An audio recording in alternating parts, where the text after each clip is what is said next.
영화 사운드 오브 프리덤 자유의 소리가 화제작으로 떠오르고 있습니다. 누군가 그럽니다. 인류 문명 시대에 현대는 과거보다 노예가 더 많다고 합니다. 당연히 인구수도 78억 명이니까 우리가 모르는 노예 같은 사람들이 많겠지요.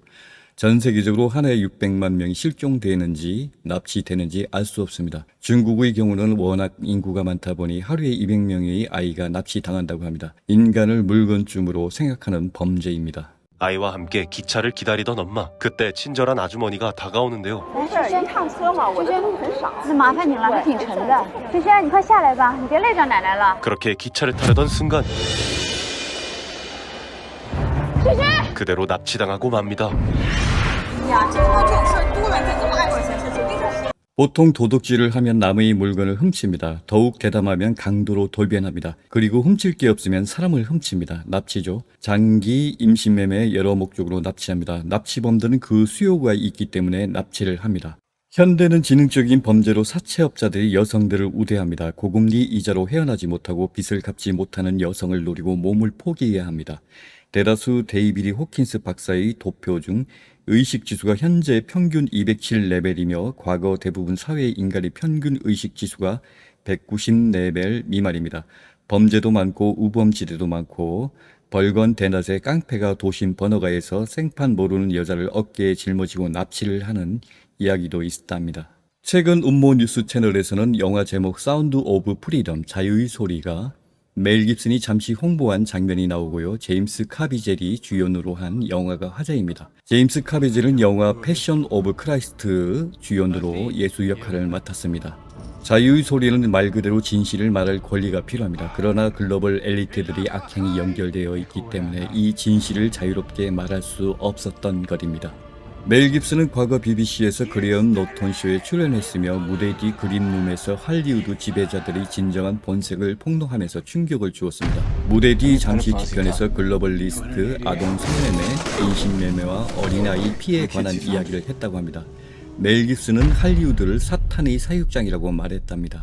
자세히 보니까 멜 깁슨이 만든 영화 패션 오브 크라이스트, 예수님을 주제로 한 영화에서 제임스 카비젤이 예수 역할로 주연을 맡은 바 있습니다. 한때는 멜 깁슨의 영화 패션 오브 크라이스트는 유다 종들에게 인종차별적으로 묘사되었다고 비난받았습니다.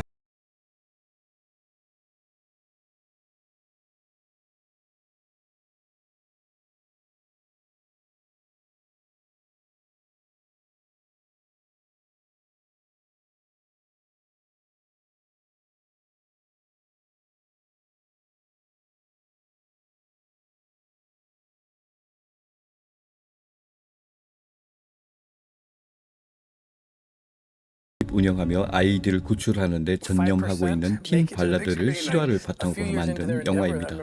특히 제임스 카비젤과 실제 주인공 짐 발라드가 영화에 담지 못한 주제를 여러 쇼에서 게스트로 참가하여 이야기하는 내용은 엘리트들이 이 주제와 관련이 있고 피와 장기, 아드레나크롬 등 연관성을 언급하고 있다고 합니다. 이미 미국에서는 오랫동안 납치, 인신매매, 소아성애 및 인신제사, 인육, 장기적출, 아드레나크롬 이야기들이 성행하고 있습니다. 믿기지 않은 이야기일 것입니다. 저도 사실 인육까지는 좀 믿지 못할 것이고 와전되면 인육보고까지 이야기들이 있지만 그 외에는 나머지 사실로 봅니다. 다른 사람들 말을 들어보면 전 세계적으로 한 해 600만 명이 실종 사건이 있다고 하고 미국 내에서는 60만, 45만 실종 사건이 있다고 하며 그중 80%가 단순 가출로 돌아온다고 하며 일부는 절반이 우리가 알고 있는 끔찍한 일을 당하는 사건에 연루되어 있다는 말들을 합니다. 납치 사건들이 워낙 광범위하여 얼마 전 중국 유튜브를 봤는데 중국에서는 하루 200명이 아이들이 납치당한다고 하며 아이 공장까지 본 것 같습니다. 특히 이야기에는 이 영화는 5년 전 만들어졌으나 영화화했는데 판권이 디즈니에 팔려서 디즈니가 수년 동안 이 영화를 만들지 않고 있다가 긴 시간 후에 누가 판권을 사들여 이 영화를 만들었다고 합니다. 꼭 이런 내용과 비슷하죠. 우리나라 어느 과학자가 보름만 먹으면 완치되는 당뇨약을 개발했다가 미국 제약회사에서 200만 달러에 팔렸는데 그 제약회사가 제품을 개발하지 않는다는 것입니다. 그 말은 일종의 인간이 병들어야 제약산업이 돌아가고 잘 치료되는 약을 만드는 것은 그들에게 불리하다는 것입니다. 치료가 적당히 치료되는 잠깐 좋아졌다가 영구적으로 병을 떠안고 살아가는 인간에게 자본주의 제약 산업이 인간을 지배할 수 있습니다. 대부분 우리가 정크푸드, 첨가물, 먹거리나 유전공학 이런 것들을 보면 오히려 병드는 것들이 상당수 존재합니다. 그들에게는 인구수를 줄여야 하고 지배의 목적이기도 하고 아무튼 잘 치료되는 것보다 적당히 치료되는 약을 개발하는 것이 목적입니다. 자유에너지가 그렇습니다. 모든 개인이 무료로 에너지를 쓰면 패권이 무너집니다. 그래서 그것을 개발한 자들을 물건을 압수하고 말 안 들으면 암살해버리기도 합니다. 지구가 치유되기 위해서는 마지막으로 남은 이 악마 같은 비인간들을 청소하느냐에 따라 인류의 미래가 온전해질 수 있습니다. 영이 없는 것들이 지구에 걸어 다니기 때문에 문제입니다. 많은 미국인들이 깨어나고 있습니다. 이제 진짜 올바른 세상으로 미국을 바꿔야 한다는 강한 염원이 있는 것 같습니다. 아포칼립스 헤븐슨 게이트 천상의 포탈이 열려 있고 그곳에서 의식이 흘러들어오고 있습니다. 지구에도 변화의 바람이 불고 있습니다. 그곳은 개인적으로 내면에서 일어나는 사건이며 내면의 자각이 일어날 때 그 빛이 밝아지고 세상에 변화를 가져다주는 역할을 할 것입니다. 특히 외국 영성계에서 종종 비밀사회 음모에 빠져 있습니다. 그리고 최근 5년을 뒤돌아보면 미국민들이 미국에서 벌어지는 음모 주제에 관심을 가지고 있습니다. 그런데 글로벌리스트들이 지난 3년간 공기 중 쇼크를 만들었었는데 오히려 그 반대로 세계인들이 더 깨어나는 효과를 불러왔습니다. 미국 주류 미디어는 이것을 가짜뉴스 음모론이라는 구실로 진실이 아닌 것처럼 팩트체크까지 하면서 묵살하지만 진실이 대부분입니다. 트럼프 집권 시기에 미성년자 성착취와 인신매매 혐의로 수감되었다가 자살로 끝난 제프리 에드워드 앱스틴, 미국 자수성가한 억만장자 금융인으로 언급됩니다. 그러나 자살이 아니라 타살 가능성과 CCTV 고장으로 작동이 불능 상태일 때 자살로 끝마무리 냈는데요. 타살로 보고 있습니다. 제프리 앱스타인은 많은 정치인과 기업인들과 연루되었고 전직 대통령들과도 관계가 형성되어 있으며 영국 앤드류 왕자도 여기에 연루되어 미성년자 성착취의 세계적 이슈가 되었습니다. 왕자의 직위를 박탈당하는 일도 있었지요. 뉴욕시 검시관 바버라 샘슨은 앱스틴이 목을 매달아 자살한 것으로 판정을 내렸으나 앱스틴의 변호사들은 부검 결과로 나온 척추골의 골절이 자살이 아닌 타살로 인한 것이라고 주장하였습니다. 또한 앱스틴이 사망 당일 담당 간수들이 갑자기 자리를 비운 것이 밝혀져 앱스틴이 타살로 죽었다는 현 미국의 언론들의 주장과 국민들의 불신을 지우긴 힘들 것으로 보입니다. 제프리 앱스타인의 성착취를 도운 전 애인 길레인 맥스웰이 도피크 체포됩니다.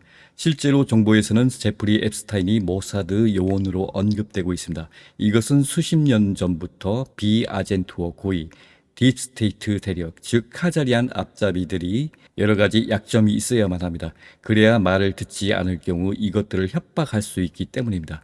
이 정보는 100년 전 영영 치쿤서 문서에도 등장합니다. 카발들의 앞잡이로는 온전한 도덕적 인간은 그들에게 필요 없는 일꾼입니다. 오로지 약점은 권력욕, 재물욕, 온갖 타락성, 불법적인 인격이어야 앞잡이 약점을 통해서 그들을 다룰 수가 있다는 것입니다. 미성년자 성착취나 인신매매는 사실상 소화성애보다는 정치인들의 약점을 잡기 위해서 고안된 방법이라는 것입니다. 여러 정치인이 여기에 관련되었고 제프리 앱스타인과 연루되어 영국 앤드류 왕자까지도 미성년자 성착취로 고발되었습니다.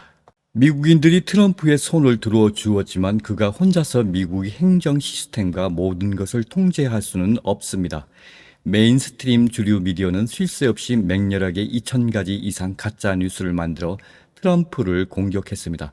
러시안 게이트 또한 존재하지 않았고 지금은 후지부지 끝났으며 2016년 대선 때 위키리스크에 폭로된 힐러리 클린턴 이메일 사건이 벌어졌을 때 뉴스가 하나 있습니다.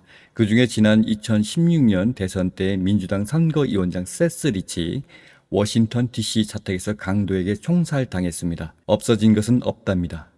워싱턴 DC 전 살인사건 전담 수사관인 로드 힐러는 당시에 경찰이 무언가를 숨기기 위해 사건 수사를 종결하려고 했다고 폭스뉴스에 제보했습니다. 힐러는 경찰이 FBI 모든 사건 수사에 적극적이지 않았다. 리치의 컴퓨터에 있는 정보들이 더 정확한 증거가 될 것이라고 밝혔습니다.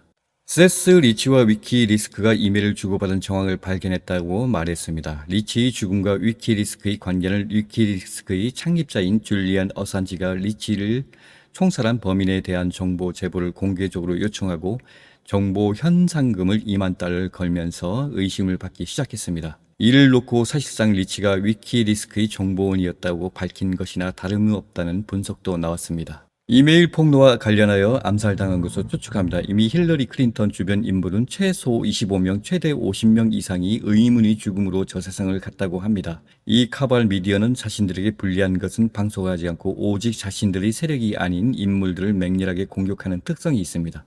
이미 폭로된 주류 미디어 사장들이 기자와 앵커들에게 힐러리나 바이든에 대해 친화적이고 트럼프에 대해서 적대적으로 언론 프로파간다를 명령했다는 것입니다. 이미 100년 전부터 언론은 카자리안들의 심리전 용도로 쓰이고 있습니다. 더 이상 언론은 진실되지 않습니다. 우크라이나 게이트 또한 진짜 제목을 조사해야 할 것은 바이든과 아들인데 트럼프가 우크라이나 대통령과 전화통화상 바이든 부자의 부패를 조사해야 하지 않느냐의 그 말이 딥스테이트 카발 미디어가 말도 안 되는 불법적인 선거 사기라는 비난했습니다. 우크라이나 게이트는 트럼프가 아니라 부패한 바이든이 저지른 사건이죠. 검찰총장을 조사하려다 바이든이 우크라이나 정부를 압박해 해임당했습니다. 미국의 뉴스를 보면 일반인들이 상식적으로 말도 안 되는 혓바닥 놀림은 거의 빨갱이 공산주의자 레닌과 나치 괴벨스를 능가하는 수준입니다. 미국 주류 미디어는 카발의 언론 프로파간다 선전 창구입니다. Businessman James Crown has died. He died in a single vehicle accident at the Aspen Motorsports Park in Colorado. Crown collided with an impact barrier. The official cause of death is pending an autopsy, but the coroner's office says multiple blunt force trauma was evident.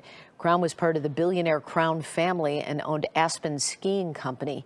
He was 70 years old.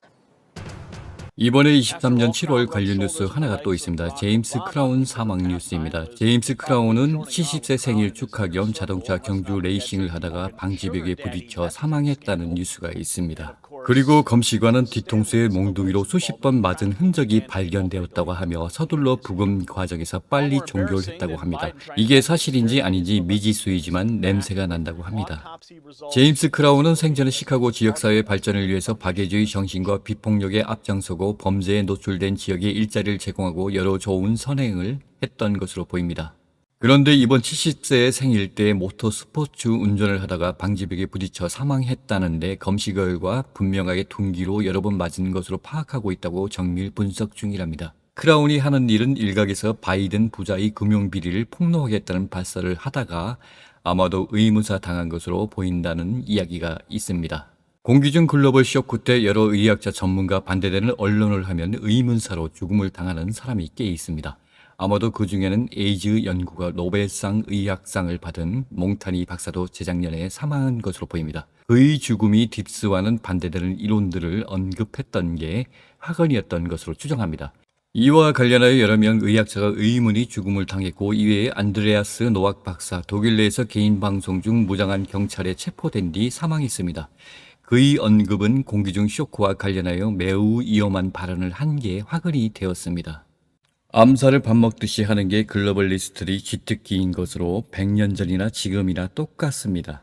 최근 뉴스를 보셨을 것인데요. 워싱턴 비행금지 구역에 개인 제트기가 날아갔는데 미 공군이 접근했습니다. 그러나 안에 조종사나 승무원이 의식이 없는 듯 아무 반응이 없었다는 것입니다. 그리고 비행기는 자동 비행 후 외딴 산악지역에 추락해 전원 사망했습니다. 의식을 잃을 만한 조건은 조종사가 바꿔치기 했거나 기내에 뭔가를 설치했거나 죽음 뒤 기내에 문이 열려 있거나 누군가 낙하산 타고 사라졌겠지요. 이번 사고로 플로리다의 사업가 존 렌펠은 자신의 모든 가족이 사망했다고 발표했습니다. 그는 트럼프 전 대통령의 최고 기부자 중 하나이며 공화당 기부자이므로 언급하고 있습니다. 우리가 생각하는 그것처럼 냄새가 납니다. 그럼 이만 좋은 하루 되세요.